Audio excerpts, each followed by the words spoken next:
Hello, everyone. This is David Arkenstone. Welcome to Musical Tales from the Bamboo Room, where each week or so, I'll share some things about my musical life, instruments and what I use to make my music, my recorded works, current events, what I'm up to, other interesting topics, and I hope to have occasional guests to discuss their own musical journeys that also sometimes overlap with mine. So here we go.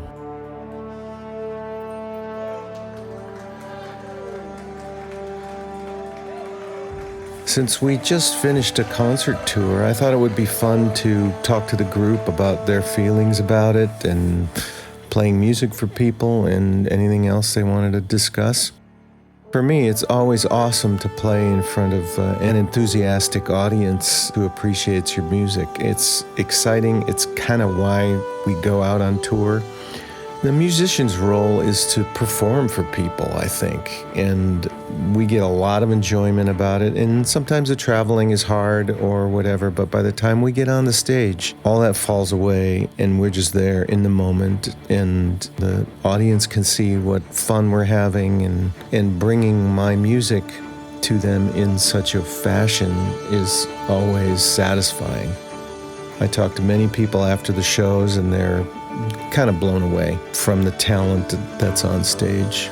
And this time I took some songs from quite a few years ago and repurposed them for the live performance. And they were very successful. I was very happy about it. We did Southern Cross and Valley in the Clouds from Way Back When, and The Rug Merchant from In the Wake of the Wind. We had a lot of fun with those. So those are my thoughts.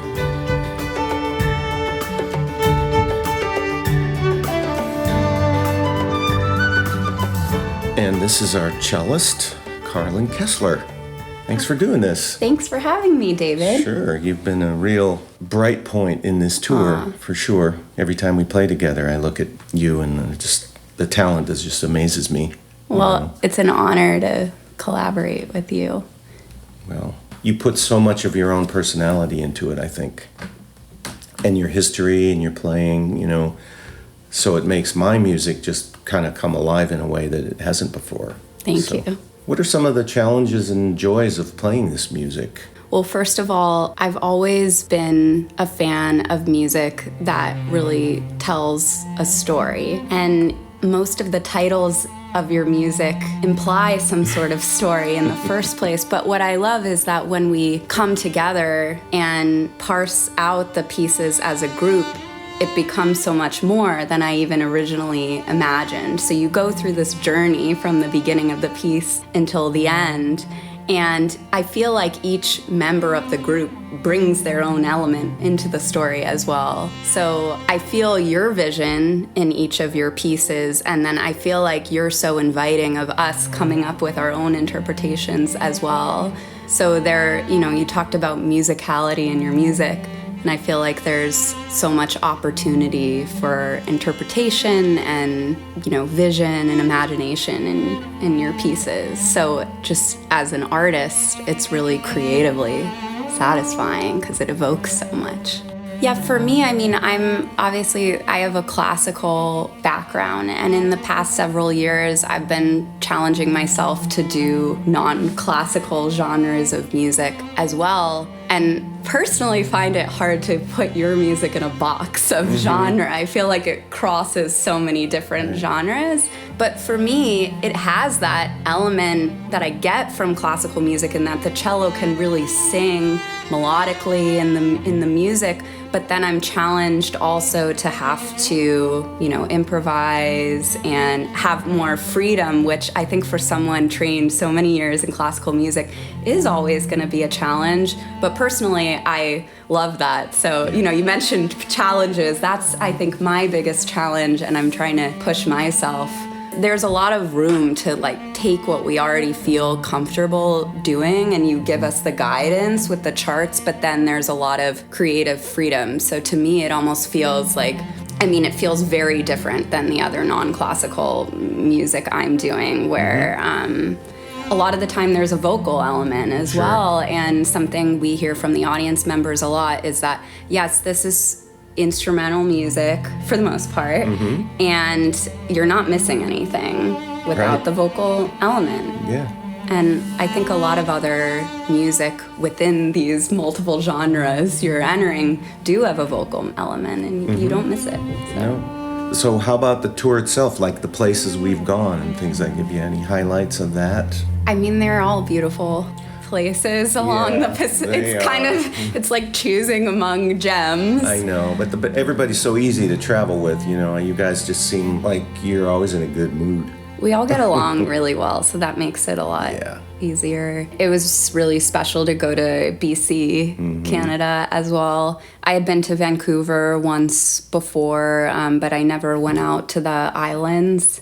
So that was really, really cool to see on the ferry ride. And you talk a lot about places in your music, so I think when we go to beautiful places, it just fuels the music that night. Thanks very much, Carlyn. Thank you, David. We'll see you at the show tonight. Yes, thank you very much.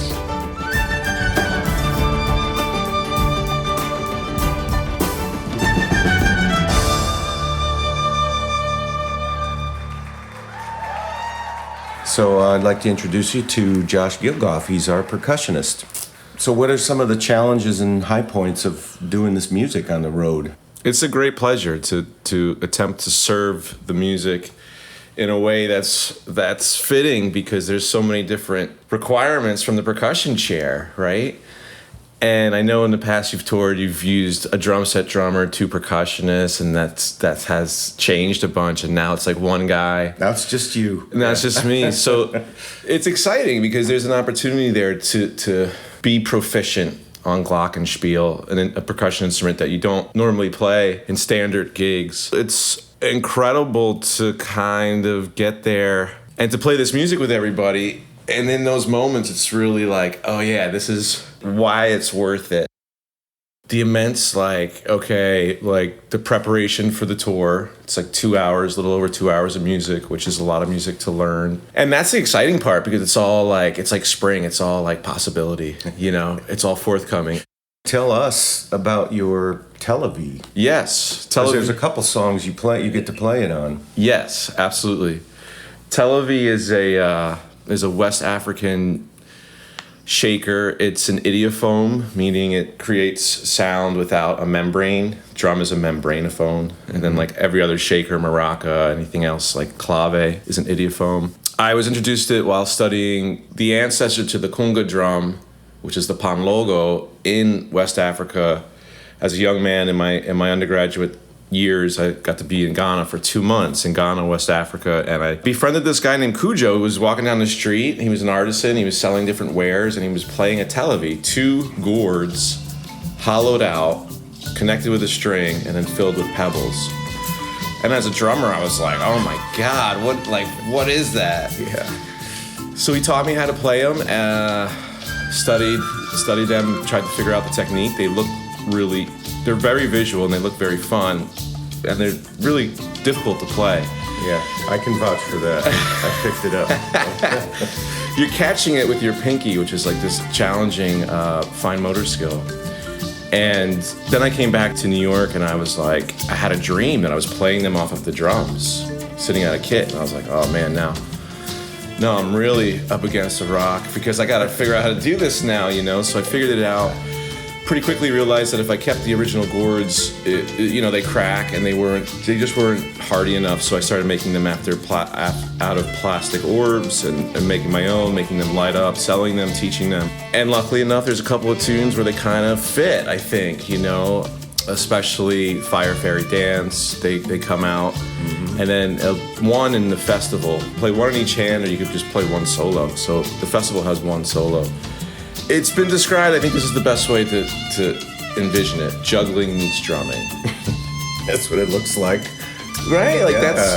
So it's very visual, and people after the show are just like amazed by it. Like, what the heck was that? I know, but it's cool that you are willing to have it, because it's so captivating at times that it could be like too showy, and it doesn't work for everything.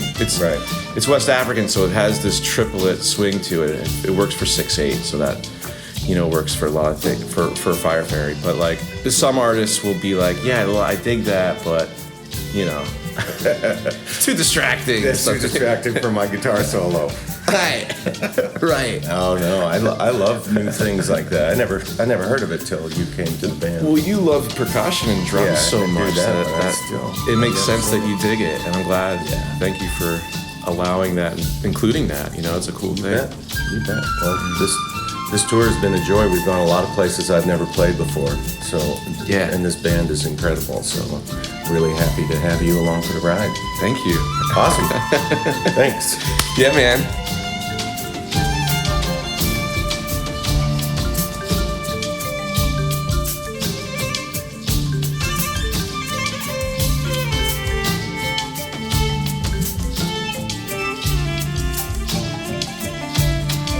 And this is our violinist, Terre Lee. Thanks for doing this. Yeah, it's my pleasure. Thanks for doing this tour. That's extra my pleasure. Yeah, we're in Berkeley right now, and it's kind of sad because it's our last show, and it's always something. We have to part for a while. I know. So sad. Yeah, but we'll have to do it again. Yeah, it's been really, really fun. Yeah. We got to go to Canada. That Yeah. was pretty cool. Take a ferry. I think that was one of my highlights. Yeah. With just being able to see places. Mm-hmm. I love being on the water, living by the water. Mm-hmm. And yeah, it was just beautiful to get up. Even though it was painful at the time, we got up early and we just got to be on the water and get the sun and the wind and get to see all the islands, in Canada. Yeah, that's beautiful. I think that was one of my top sightseeing highlights. Mm-hmm. Yeah. You have an opportunity in the show to showcase a lot of violin sort of styles, I think. And you really bring it. So it's... Thanks, David. But you also play... the mandolin. The mandolin. I do play the mandolin. This is actually my first time on stage. I got a mandolin during COVID because I wanted a new hobby. That was very different from violin. Yes. Well, it's funny because it's tuned the same as the violin. Mm-hmm. And I just started playing around on it, when I just had less violin things to practice. And right. I discovered that it's really fun to play a different instrument. Mm-hmm. Yeah, just different ideas come out. Right. It's a different voice. Well, nobody would know it was your first time on stage. It's really exciting. Plus, you always look like you're having such a good time out there, Yeah, I am. It's the way it should be, but I think over a month, it's a month of traveling. But every night when we get on stage, you guys are right there. I think, this is definitely a priority of... It's the show is the priority. Right. And I think a challenge when you're playing the same show every night is making the music come alive. Mm-hmm. But it's easy to do with your music and with this group. Yeah. Because we bond so much off the stage too, and it's just when we come on the stage, like it's just easy to bring so much joy and fun.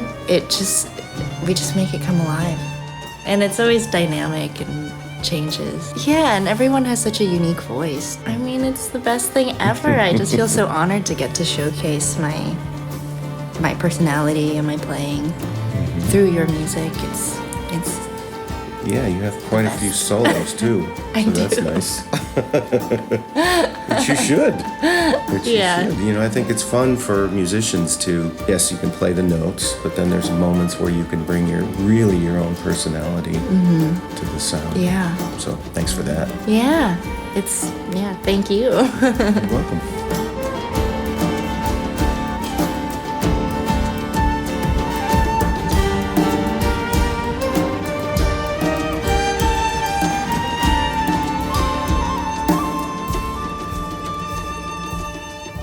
And this is our flutist, Kimberly Zaleski. Just wanted to hear your thoughts on the tour and playing this music. Yes. Challenges and joys and whatever. Absolutely. It's just been such a pleasure. every day, just being able to perform night after night it's just the absolute best as a musician. It's my dream, honestly. Yeah. And the music that we're performing, it's so much fun to play. There's so many opportunities for flute solos, and it's also wonderful hearing that the other band members on their improv bits, and it's just so easy to listen to. Every piece has its own character and is full of has a different idea behind it, and it's just been an absolute blast getting to interpret your music.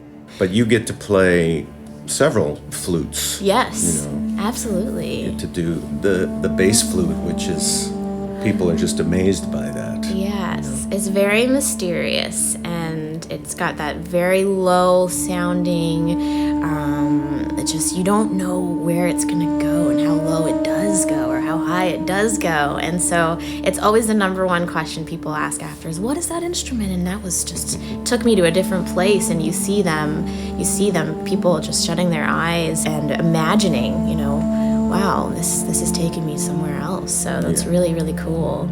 And you've seen some interesting things on this tour, I think. So many interesting things. It's beautiful countryside.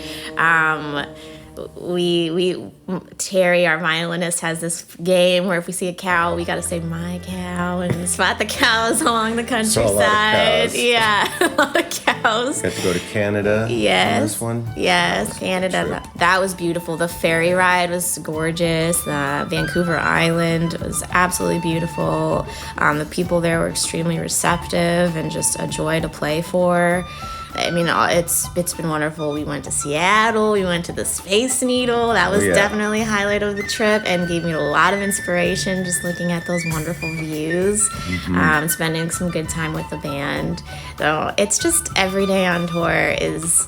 it's just it's a new day. It's a new day. It's a little adventure. It's a little adventure, a little journey. Well, you brought a lot of musicianship to this music. Oh, thank you, David. I mean, really, because we sort of goof around a little bit, we're silly, and then, we had to ride in these cars for hours, or the truck, or wherever we are.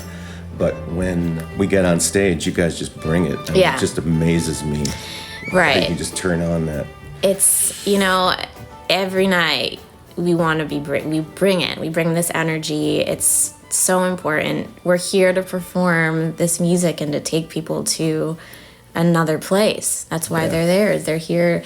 David has these loyal fans that have been following him for years and years and years, and it's wonderful meeting them after the shows and seeing them out there supporting him. And so, we're doing all this traveling to get there, and it's just beautiful. But when we get there and we have that moment in time where we're on stage ready to perform, it's just, there's nothing else like it. It's just this focus and energy, and I love it. And every night it's always a little bit different, which I also enjoy. Sure. Yeah. Yeah, sure. So. Yeah, beautiful. Yeah. Well, you've been a real asset to the whole Thank you. musical experience. So thank you. Yeah, thank you, David.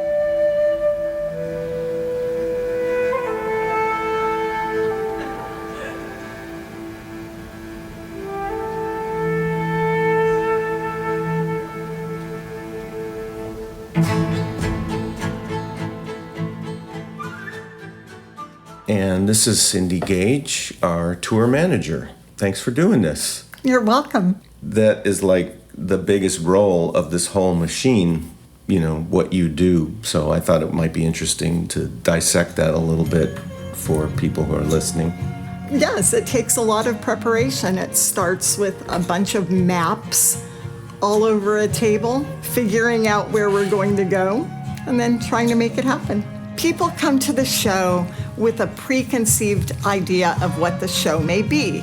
Some people know you from World of Warcraft music, and some people have your very first album. So people think they're going to get just a new age show or all gaming music, and some people have never even heard of you, but they know who you are after the show.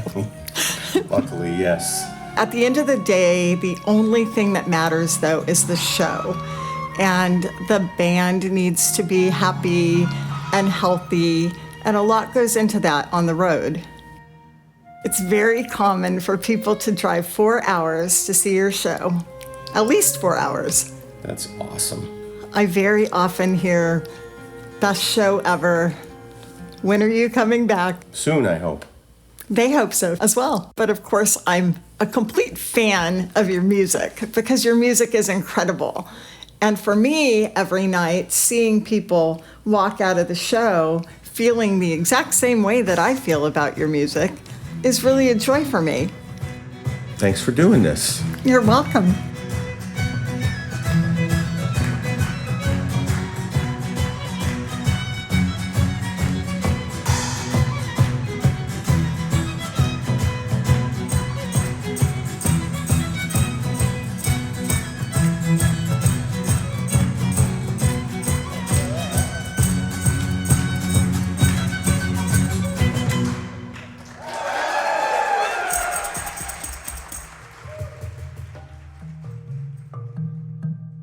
If you want any more information about what I'm up to or a concert schedule, you can go to my website at davidarkenstone.com. And there's a special Facebook group called the Arken Fans you can join. We have some fun there. So thanks very much for listening. I hope you enjoyed it. And I hope you'll join me next time for more musical tales from the Bamboo Room. Thanks. Take care.